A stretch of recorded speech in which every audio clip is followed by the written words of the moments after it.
अब बात करते हैं एड्रीनर्जिक एंटागोनिस्ट। ये क्या होते हैं? ये एड्रेनालिन रिसेप्टर को ब्लॉक करने का काम करेंगे। ठीक है, तो इस पर the name suggest adrenergic antagonist. ठीक है, इनका जैसा नाम है वैसे ही ये काम करेंगे। ओके, तो adrenergic antagonist is the drug that inhibit the function of adrenergic receptor. ये क्या करेंगे? इनहिबिट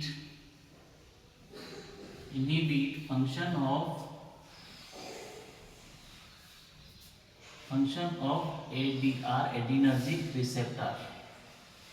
ठीक है, ये एड्रीनर्जिक रिसेप्टर के फंक्शंस को इनहिबिट करेंगे। फाइव एड्रीनर्जिक रिसेप्टर होते हैं जो कि दो ग्रुप्स में डिवाइडेड रहते हैं। Alpha beta receptor first group और एड्रीनर्जिक रिसेप्टर जिसमें बीटा 1 बीटा 2 बीटा 3 रिसेप्टर रहते हैं और सेकेंडरी में अल्फा एड्रीनो रिसेप्टर्स। ठीक है, दो टाइप्स में डिवाइडेड हो गया आपके एड्रीनर्जिक रिसेप्टर। फर्स्ट आपका बीटा और अल्फा। ठीक है, बीटा को वापस अपन 3 में बीटा 1 बीटा 2 एंड बीटा 3। ठीक है, अल्फा 1 और अल्फा 2 अल्फा रिसेप्टर्स को अपन इसमें डिवाइड करते हैं। ठीक है, तो ये रिसेप्टर्स क्या होते हैं? इट्स ऑल रिसेप्टर, इनको एडिनो रिसेप्टर्स भी कहा जाता है। जो क्या होते हैं ये रिसेप्टर, एडिनो रिसेप्टर जो है ना, ये हमारे ब्रेन में किडनी में, आपके ब्रेन किडनी, उसके बाद में लंग्स और गैस्ट्रो इंटेस्टिनल ट्रैक्ट में प्रेजेंट रहते हैं। ठीक है, ये रिसेप्टर हमारे इन स्टेप्स में प्रेजेंट रहेंगे। ठीक है, जो पांचों एड्रीनर्जिक रिसेप्टर्स रहते हैं। तो अल्फा ब्लॉकर्स जो होंगे, फिर अब एड्रीनर्जिक एंटागोनिस्ट की बात करें, जो कि इनके जब ये ओवर एक्टिव करते हैं, जब हमें कोई ब्रेन डिजीज, किडनी डिजीज या लंग डिजीज होती है, जब ये ओवर एक्टिव करेंगे ये रिसेप्टर्स, तो इनको कंट्रोल करने के लिए क्या, इनको कंट्रोल करने के लिए अपन क्या करेंगे? एंटागोनिस्ट देंगे। इन रिसेप्टर्स को कवर करने के लिए या ब्लॉक करने के लिए एंटागोनिस्ट ड्रग्स देंगे। तो उसमें आपका अल्फा ब्लॉकर्स जो आते हैं, अल्फा ब्लॉकर्स को ब्लॉक करने के लिए जो देते हैं वो अल्फा ब्लॉकर्स कहलाते हैं। अल्फा ब्लॉकर्स में जो कि आपके नॉन सेलेक्टिव होंगे, टोलाजोलिन फर्स्ट जो आपका होगा, टोलाजोलिन हो गया फर्स्ट।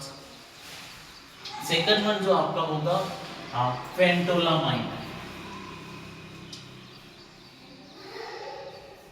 सेकंड वन जो आपका होगा फेंटोलामाइन, और थर्ड वन जो होगा फिनोक्सीबेंजामाइन।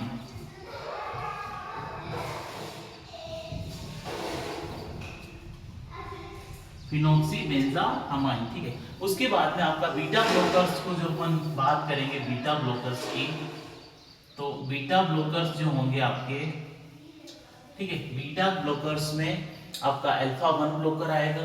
ठीक है, अल्फा 1 ब्लॉकर में आपका प्राजोसिन, अल्फा 1 ब्लॉकर में आपका आएगा प्राजोसिन। नॉन सेलेक्टिव में आएगा आपका प्रोप्रानोल अपन देखना होगा हाई ब्लड प्रेशर्स में ये देते हैं। बीटा 1 ब्लॉकर्स में आपका अटीनोल, जिनको हाई बीपी जो आती है ना उनको अपन अटीनोल देते हैं। तो यही रिसेप्टर को कवर करते हैं। ठीक है, उसके बाद में अल्फा और बीटा को ब्लॉक करने के लिए कार्बिडोल। देखना ये सारे हाइपरटेंशन की मेडिसिन से जो क्या करते हैं, इनको ब्लॉक करने का काम करते हैं। और ब्लॉक्स करेंगे तो क्या होगा, इनकी capacity overall that should be good, और तो ही तो हम लोग बीपी को कंट्रोल कर पाते हैं। अदरवाइज तो पेशेंट की बीपी हाई की हाई ही रहती ना।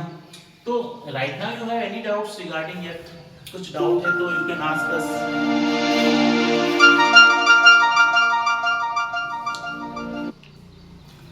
ये जो ब्लॉकर्स है इनमें कोई डाउट्स है क्या एंटागोनिस्ट है? तो अब बात करेंगे अपन टोलाजोलिन की। अल्फा एड्रीनर्जिक एंटागोनिस्ट में आपका फर्स्ट जो आपका आता है टोलाजोलिन। ओके,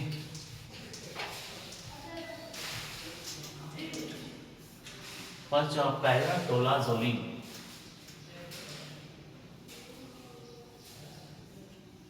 ठीक है, टोलाजोलिन जो है वो non selective competitive alpha adrenergic receptor antagonist है, जो वेसोडायलेटर्स होता है, spasm of peripheral blood vessels produce करता है, ठीक है। तो इसका जो केमिकल स्ट्रक्चर्स की बात करें तो it have possess all of these things.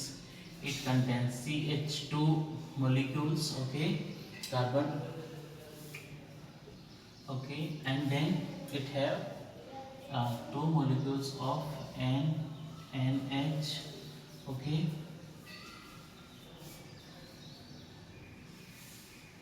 सो ये जो मॉलिक्यूल्स रहते हैं इसका आयोपिक नेम रहता है 2 बेंजाइल 4,5 डाइहाइड्रो 1H इमिडाजोल, जो कि वाइट होता है, बीटर टेस्ट होता है, क्रिस्टलाइन कंपाउंड है, स्लाइट एरोमेटिक ऑड्यूल्स इसकी रहती है, वाटर में सोल्यूबल रहता है, अल्कोहल क्लोरोफॉर्म में स्प्रेंगली सोल्यूबल्स रहता है।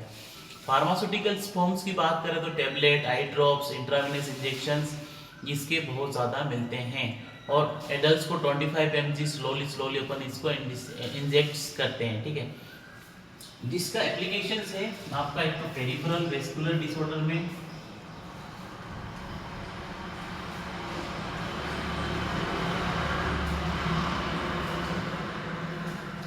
पेरिफेरल वेस्कुलर डिसऑर्डर्स में इसका एप्लीकेशंस रहता है।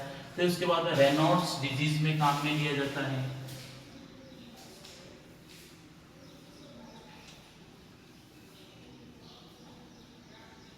रेनॉल्ड्स डिजीज में बहुत ज़्यादा ये काम में लिया जाता है। और जब आपकी आंखों में इन्फ्लामेशंस होते हैं, आइरिटीज, तो उसमें आपकी आई ड्रॉप्स जो आती है वो इसकी आई ड्रॉप्स मिलती है, और ये बहुत ज़्यादा यूजफुल या बहुत ज़्यादा काम में लिया जाता है, ठीक है। तो राइट नाउ यू हैव, अगर यहाँ तक कोई डाउट है तो you can ask us. Next अपन बात करेंगे अल्फा ब्लॉकर्स में फेंटोलामाइन की।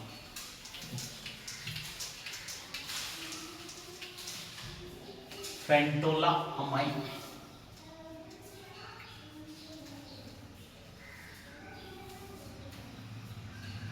फेंटोलामाइन्स जो रहता है वो क्या है कि